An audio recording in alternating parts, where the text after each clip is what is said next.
afternoon, Jamsi Makati. Ayan, so pakisabi naman sa katabi mo, you look good and you look great today. Ayan, so I believe lahat tayo ay excited na marinig ang word ng Panginoon ngayong araw na ito. At the same time, naniniwala ako na hindi aksidenteng nandito ka. May purpose si God why you are here. So pakisabi sa katabi mo, makinig ka, kapatid. Ayan, so this month of July po, we are in a series break. So i-expect po natin na iba-ibang topics yung ating mga pag-uusapan sa mga susunod na linggo. May iba-iba tayong matututunan sa mga different preachers natin sa simbahang ito. So yun, pakisabi ulit sa katabi mo, huwag kang absent ha. Ayan, so sino dito present last Sunday? Ayan. O sige nga kung present kayo, anong topic last Sunday? Ayan, about waiting. O, sino dito na-encourage maghintay? Amen? Parang konti. Dito na-encourage maghintay. Amen. Ayan, so maghintay tayo. Ayan, so ngayon, today, ibang topic yung pag-uusapan natin. And I believe na itong topic na to ay napakahalagang pag-usapan sa loob ng church. So yun no, hindi na po ako magpapaligoy-ligoy pa. Basahin na natin yung word ng Lord sa araw na ito. So, I encourage everyone to stand in reverence sa pagbabasa ng word ng Lord. Medyo mahaba to, pero I hope na maging patient tayo sa pagbabasa. So, come on, let's read. Therefore, prisoner for serving the Lord, we are calling. Always be humble and gentle. Be patient with each other, making allowance for each other's faults because of your love. Make every effort to keep yourselves united in the Spirit, binding yourselves together with peace. For there is one body and one Spirit, just as you have been called to one glorious hope for the future. There is one Lord, one faith, one baptism, one God and Father of all, who is over all, in all, and living through all. However, He has given each one of us a special gift through That is why, when He ascended to the heights, He led a crowd and captives and gave gifts to His people. Notice that it says, He ascended. This clearly means that Christ also descended to our lowly world. And the same who is the one who ascended higher than all the heavens, so that He might fill the entire universe. Christ gave to the church the apostles, the prophets, the evangelists, the pastors, and teachers. Is to equip God's people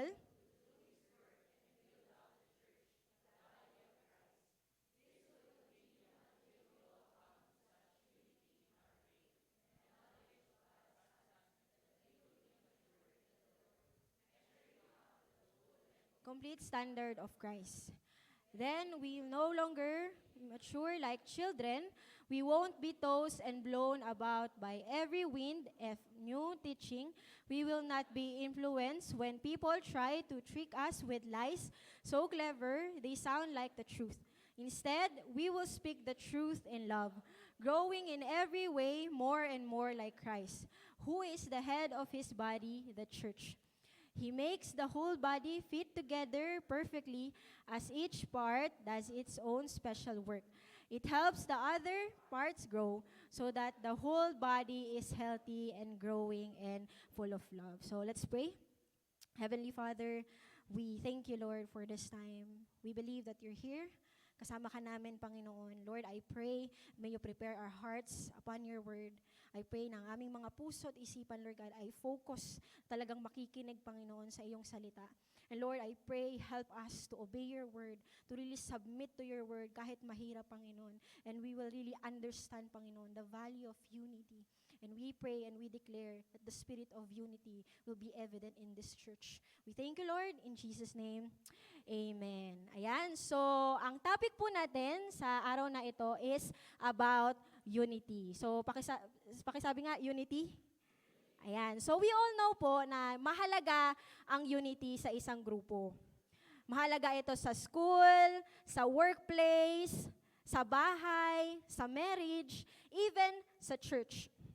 Kasi kapag merong unity po ang isang grupo, may tendency talaga na mangyari or ma-achieve nila yung gusto nila, yung plan and goal nila as a group.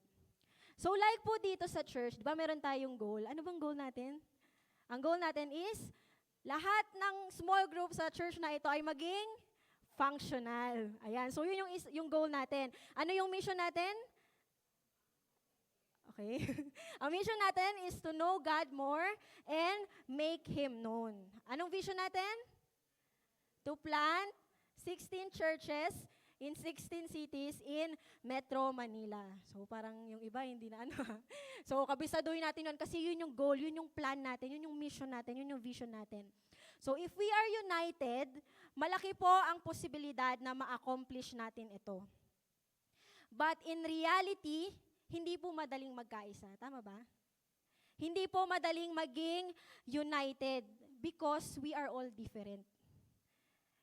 Iba-iba tayo ng ugali. Tingnan mo yung katabi mo. Akala mo yung ugali niyan. So, iba-iba tayo ng kinalakihan. Iba-iba tayo ng perspective. Iba-iba tayo ng opinion.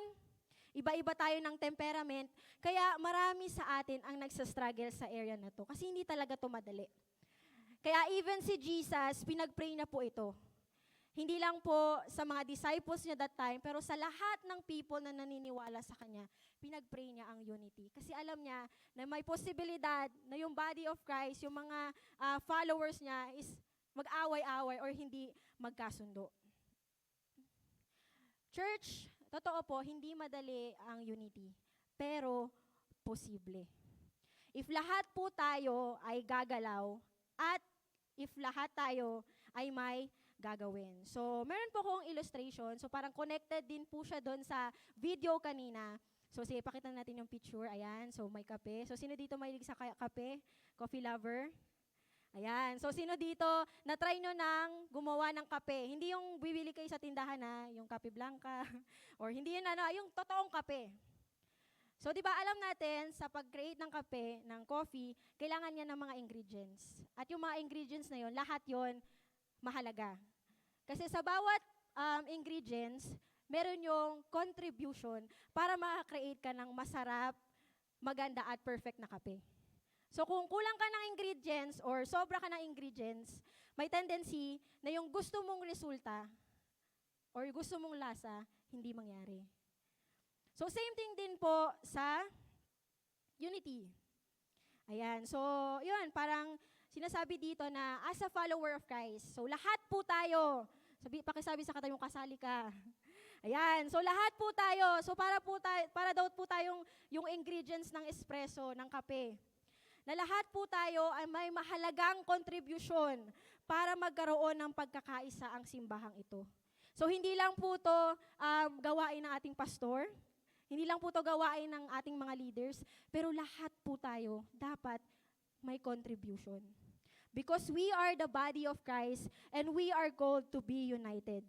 So we need to do something to build up one another in unity. So gusto po ba natin na makita talaga yung totoong pagkakaisa sa simbahang ito? Amen. Kasi madaling pekein yung unity. Yung hindi ibig sabihin na nag-gather tayo dito, united na tayo.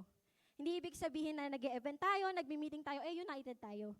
Kasi ang totoong meaning ng unity sa Bible is one heart, one mind, and one spirit. And mahirap yun. So kailangan natin, dapat lahat tayo gumagalaw. So are we excited? Amen. So today, I want to speak from the subject, okay, building up the body of Christ in unity.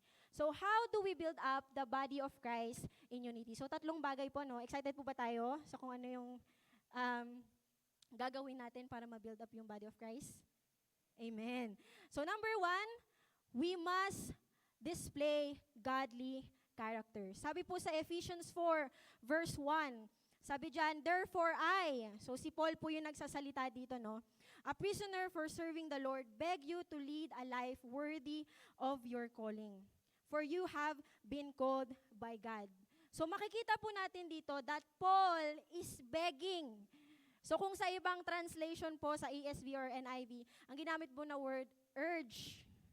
So Paul is begging and urging all the Christians to lead a life worthy of our calling because we are called by God. So tayo ay dapat namumuhay ng karapat-dapat bilang mga tinawag ng Diyos. So kung i-evaluate po natin yung buhay natin ngayon, karapat-dapat, namumuhay ba tayo ng karapat-dapat bilang tinawag ng Diyos?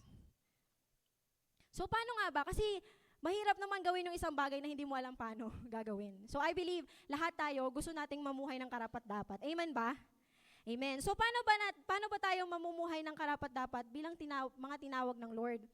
So, by living a life that displays godly character. So for us to live a life that is worthy of our calling, we must display godly character. So kung gusto talaga nating ma-build up ang isa't isa para magkaisa, dapat po nating ipakita yung mga ugaling makadiyos. Yung mga ugaling biblical. Hindi yung worldly characters. So ano po ba yung mga godly characters? So makita natin sa verse 2, sabi dyan, always be humble and gentle. Be patient with each other, making allowance for each other's fault because of your love. So ano yung mga godly character?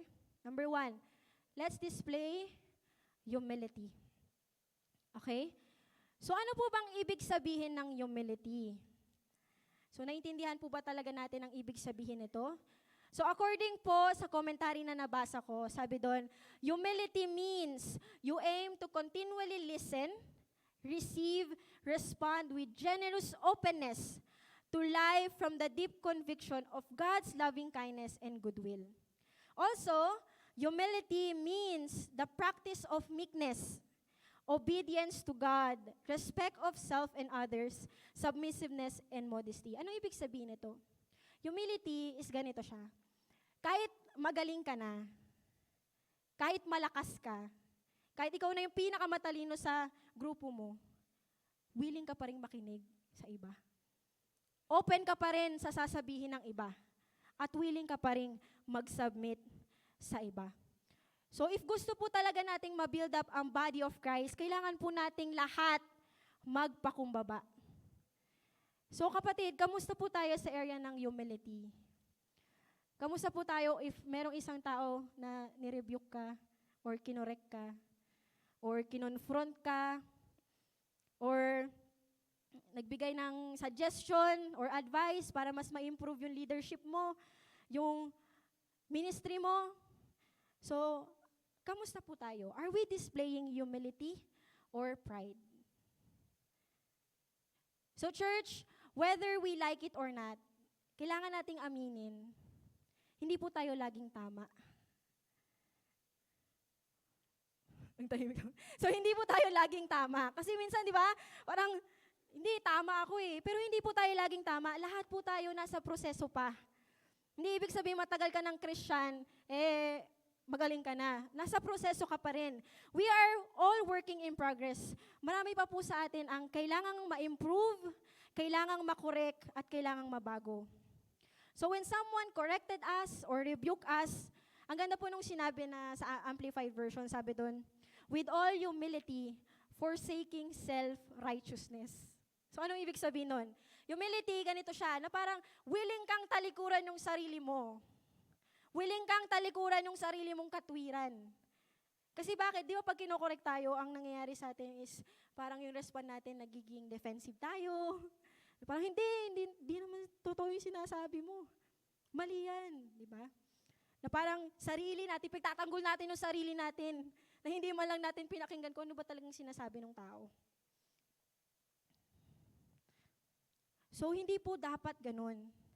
So, let's display humility. So, dapat nakikinig tayo na we are open sa suggestion or correction ng ibang tao. And let's appreciate those people na nagko-correct or nagre-rebuke sa atin or nagbibigay ng advice and suggestion. Kasi hindi po madali yun. Hindi po madaling mag-rebuke.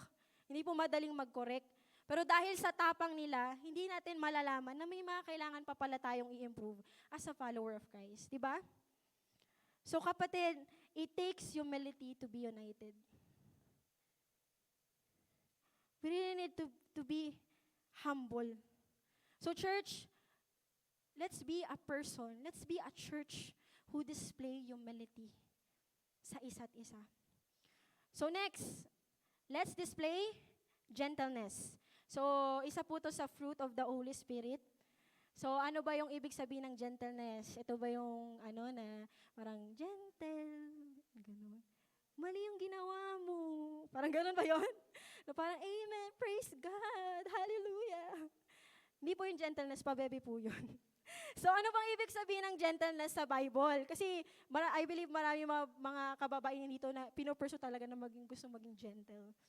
So ang ibig sabihin po, according po sa commentary na nabasa ko, ang sabi dito, it is a sensitivity of disposition and kindness of behavior, founded on strength and prompted by love.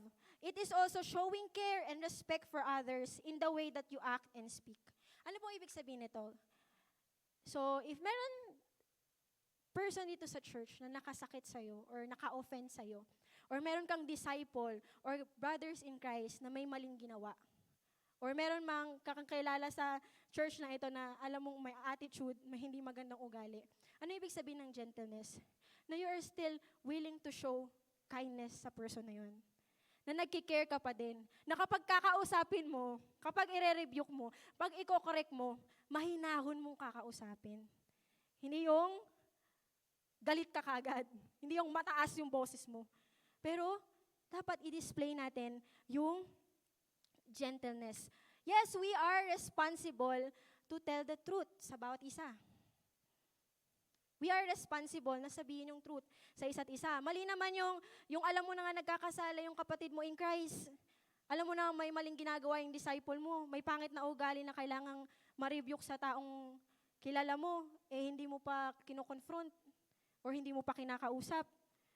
Mali naman po yun. So church, we are responsible to tell the truth, but with love. Hindi yung pag may nabalitaan ka na yung disciple mo or yung leader mo, yung kaibigan mo na may hindi magandang ginawa, yung parang umiinit na yung ulo mo, umuusok na yung ilong mo. Yung talagang, chat mo siya, caps lock talaga, talagang nasan ka mag-usap tayo, talagang paparamdam mo talagang galit ka talaga eh. Na kunwari, na-late yung disciple mo, na-late yung co-servant mo. Yung nakaabang ka dyan sa labas, nakaganyan ka. Ba't ka late? Anong oras na? Hindi mo man lang binavalue yung oras ng iba. Or yung may disciple ka or kapwa mo Christians na hindi kayo okay, and you decided na talagang kausapin yung person para maayos na. Pero parang hindi maayos kasi parang habang di pa kayo nag-uusap, parang nagpe-prepare ka na sasabihin mo eh. Parang essay talaga eh. Ito sasabihin ko talaga ito para malaman na talagang galit ako, para mainis, para malamdam niyang inis ako talagang. Parang nagpe-prepare talaga tayo eh. So kapatid, kahit inis na tayo, kahit paulit-ulit na lang yung ugali, yung pinapakita ng mga, alam mo yun, characters ng isa't isa, let's control ourselves. Kontrolin mo muna yung sarili mo. Mag-pray ka muna. Kausapin mo muna si Lord, natulungan ka, huminahon ka muna. Kumalma ka muna. Kalma. Kalmahan mo bago mo kausapin. Kasi pag hindi tayo kumalma, pag kinonfront natin yung isa't isa, ano mangyari? Mag-aaway lang tayo. Magpapataasan lang tayo. Pero if we will display gentleness, kahit galit yung kausap mo, kahit naka-high pitch pa siya, pero pag dinisplay mo, ma-influensyahan mo, bababa yung galit ng tao eh. Kasi, we are gentle. Mahinahon tayong nakikipag-usap. So, kausapin natin ng isa't isa ng mahinahon. Let's tell the truth, rebuke, correct with love. Parang, brother, may nabalitaan ako ah. May nakakita daw sa inyo. Totoo ba yun? Na, brother, ba't late ka? Sister, ba't late ka? May baha ba? Next time ha, huwag tayong malate. Ganyan. O kaya, alam mo, nasaktan talaga ako sa sinabi mo eh. Gusto ko lang talagang i-share to para matapos na. Pwede bang magbati na lang tayo? So church, let's display gentleness. Pangatlo, let's display patience. So i-display po natin yung pagpapasensya sa isa't isa. Maging mapagpasensya po tayo. Hindi tayo, dahil hindi po tayo pare-parehas. Hindi tayo pare-parehas ng growth. Yung iba, mabilis yung growth, yung iba, mabagal. So may possibility na lahat tayo mag-fail. Iba-iba tayo ng pacing. Kung ikaw, napagdaanan mo na to, na-overcome mo agad, may mga iba na pinagdadaanan pa yun at hindi nila kagad ma-overcome. So let's be patient. Huwag nating pilitin or huwag nating madaliin yung isa't isa. Minsan kasi parang alam mo yun, nandito ka, gusto mo, sila dito din. Gusto mo sila, parehas lang tayo dapat. And minsan nakakalungkot, yung parang may mga ano tayo na, totoo, nandiyan ka pa rin. Ang tagal-tagal na yan, hindi mo pa na-overcome yan. Sa church, hindi po siya magandang pakinggan. Kaya again, let's display patience. Kung paano po naging mapagpasensya ang Panginoon sa atin. Kasi alam natin na tayo mismo nagkakamali. Amen?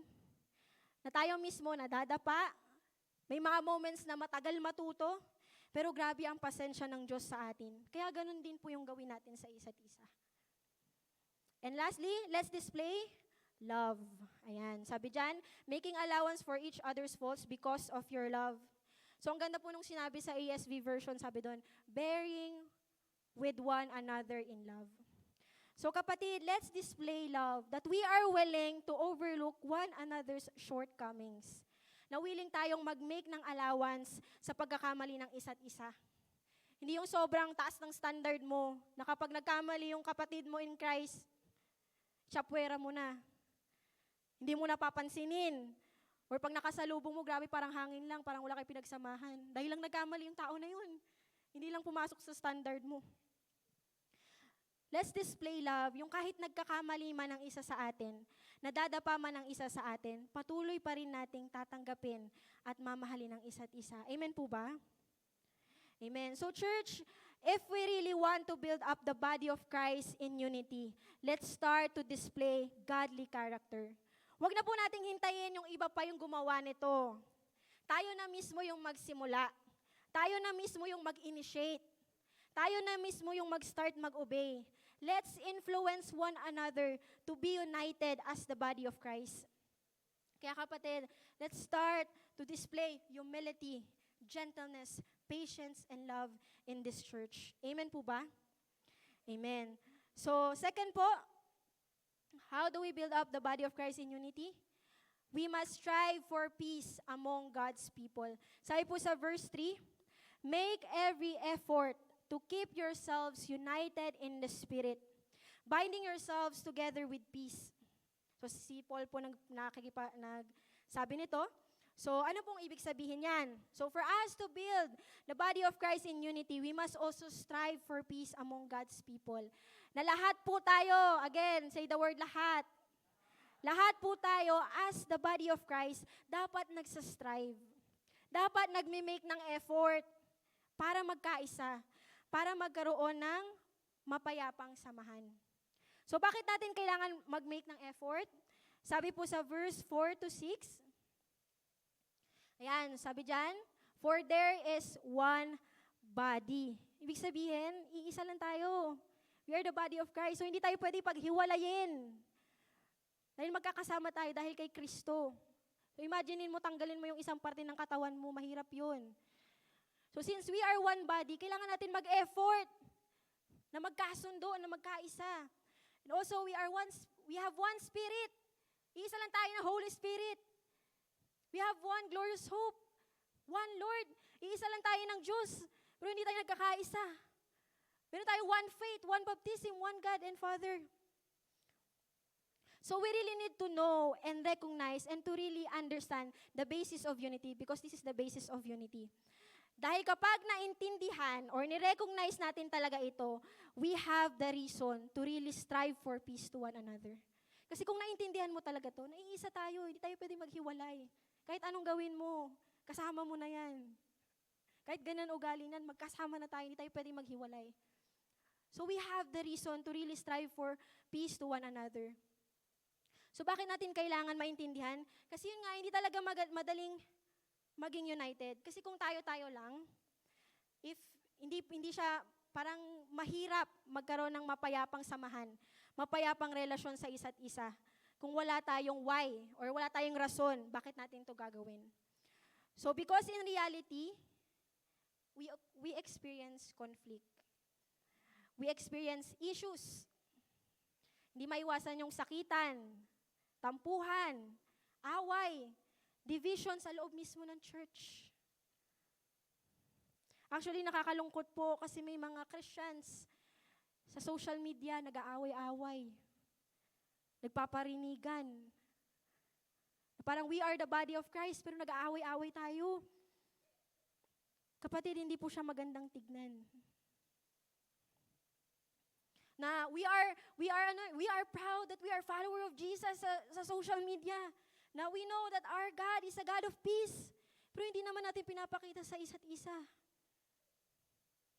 That's why it is important that all of us are willing to strive for peace. All of us are willing to make an effort to keep the unity. Dapat po lahat tayo nag-e-effort na magkasundo. Hindi nag-aaway-away. Dapat tayo yung nag-e-effort na magkabati, na magkasundo. Let's be an advocate of peace in the church. Hindi yung tayo po yung rason bakit may away. Yung bakit tayo yung rason bakit may hindi pagkakaintindihan, may division sa simbahan. Let's be an advocate of peace. Kasi ayaw ng Lord na nag-aaway-away tayo. Kaya kapatid, if may tao kang hindi kasundo ngayon, ayan, disciple mo ba yan? Service team, ka-service team? Yan, kapwa mo leader, or leader mo mismo. Nagkaroon kayo ng misunderstanding, hindi kayo okay, mainis ka pa rin sa tao na yun. If gusto talaga natin magkaisa, tayo na po mag-make ng effort. Tayo na mag-initiate.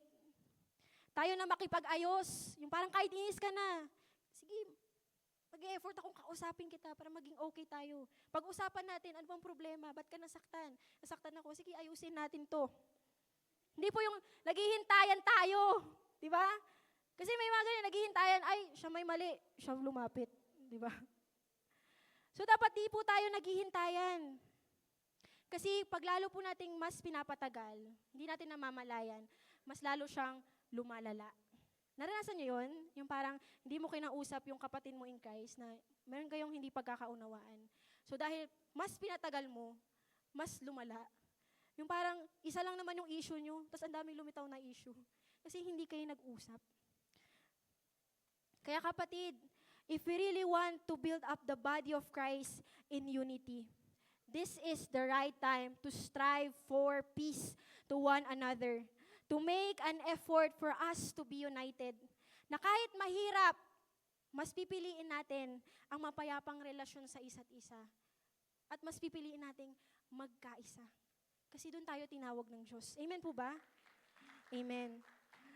And lastly, how to build up the body of Christ? We must use God-given gifts.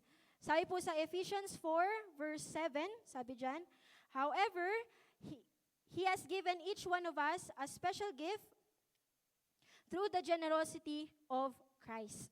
So church, Christ gave each one of us a special gift. So pakisabi sa katabi mo, may gift ka. Ayan. Okay? And ang gift po na ito, makikita natin sa verse 11, sabi dyan, now these are the gifts Christ gave to the church, the apostles, the prophets, the evangelists, the pastors, the teachers. So dahil binigay ito ni Christ sa atin, anong gagawin natin? Verse 12? Sabi dyan, their responsibility is to equip God's people to do His work and build up the church, the body of Christ. Anong ibig sabihin nun? We must be responsible. Say the word responsible. For using these God-given gifts to equip and build up the body of Christ. So, sino po dito ang gift nyo? Apostleship. Ayan. Sino dito ang gift nyo? Prophecy. Nakita niyo yung future. Sino dito ang gift nyo? Sabi dyan, evangelist. Grabe talagang kahit sa sulok nagsishare. Sulok ng nandyan, nagsishare. Grabe yung heart sa evangelist. Sino dito may calling mag-evangelist? Sino dito, may gift ng pastorship, mga magpapastor dyan? Amen. Ayan. And teachers, sino dito may gift of teaching? At marami pa pong ibang gifts na binigay si God sa atin. So kapatid, ang purpose bakit binigay ni Jesus ang mga gift na ito, hindi po para ipagmayabang natin. Ay, ang galing kong mag-interpret ng word. Diba? Hindi natin para ipagmayabang na, ay, ang dami kong na-share ng word ng Lord. No, hindi po ganun. Hindi po yan binigay ni Jesus sa atin para sarilinin lang natin. Binigay niya yan para gamitin natin na i-equip, i-build up, mas patatagin, mas palakasin ang isa't isa. So, kapatid, gamitin mo yung gift mo. Gamitin mo yung gift na binigay sa'yo ng Lord. Kasi anong mangyayari kapag ginamit natin itong mga gifts natin? Sabi sa verse 13 to 14, ayan. Sabi dyan, this will continue until we all come to such unity in our faith and knowledge of God, God's Son, that we will be mature in the Lord. So anong mangyari? We will become united sa pananampalataya at sa pagkakakilala natin kay Kristo. If lahat tayo, ginagamit natin yung gift na binigay ng Lord sa atin, ito yung magiging resulta. Magiging united tayo sa pananampalataya at pagkakakilala natin sa Diyos. Yung walang naiiwan, gusto nyo yun, yung lahat tayo united. Lahat tayo kilala si Jesus. Yung hindi lang, ito lang yung pagkakilala, pero lahat tayo may the same mindset kung sino si Jesus. At ano pang sabi dyan? We will become mature in the Lord. So, ibig sabihin, if gagamitin natin yung gift natin, isa to sa resulta, lahat tayong magmamature. Gusto niyo ba magmature? Amen. Gusto ba magmature? Amen. So, kung gusto natin, pag mature kasi tayo, yung unity, hindi na yun issue sa atin. Kasi naintindihan natin yung importance ng unity sa church. Kaya kahit nahihirapan tayo, since naintindihan talaga natin, we will strive to really keep the unity in the church. Amen po ba? Ano pa? Sabi dyan, we won't be tossed and blown about by every wind of new teaching. We will not be influenced when people try to trick us with lies so clever, they sound like the truth. So, ano mangyayari kapag ginamit natin yung gift natin? So, lahat tayo, hindi tayo mabilis malilin lang. Hindi tayo mabilis masway. So, if gagamitin natin yung gift na ito, lahat tayo alam kung ano yung truth. Amen ba? And also, we will attain the whole measures of the fullness of Christ. Kasi ito naman talaga yung goal natin, to be like Christ. So church, again, gamitin natin yung gift na binigay ng Diyos sa atin. If may gift ka ng teaching, tulungan mo yung mga kapwa mo Christians na hindi masyadong malalim sa word ng Lord. If may gift ka ng evangelist, tulungan mo yung kapwa mo Christian na hindi marunong mag-share ng gospel. Tulungan natin yung isa't isa kasi kailangan natin yung isa't isa.